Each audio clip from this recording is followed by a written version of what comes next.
Ertalablari nonushta qilmasangiz, o't pufagingizda mana shunday toshlar yig'iladi. Nimaga deysizmi? Mana qarang.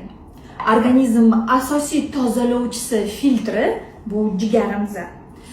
Detoks deysizlar, tozalash uchun qanaqadir tushunarsiz dorilar, smuzi, kokteyl, har baloli ichaverasizlar.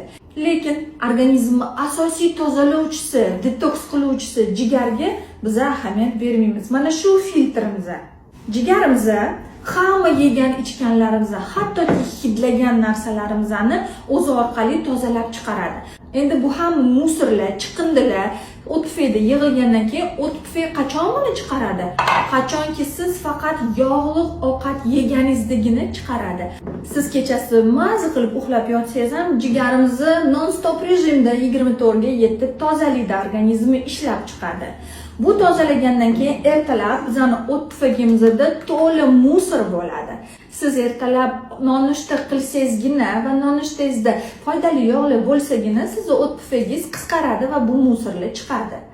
Nonushta qilmadingizmi, bo'ldi, o't pufagida bu musor qoladi va siz kun bo'yi tanangizda musor olib yurasiz. Bularning hammasi yig'ilib keyinchalik oshqozon ichak muammolariga, xolestitga, toshli xolestitga olib kelishi mumkin. Aytgancha, agar siz kun davomida vaqtida ovqat yemasangiz ham xuddi shunaqa situatsiya bo'ladi va har bir ovqat yemasligingiz sizni o't tosh kasalliklariga yaqinlashtiradi.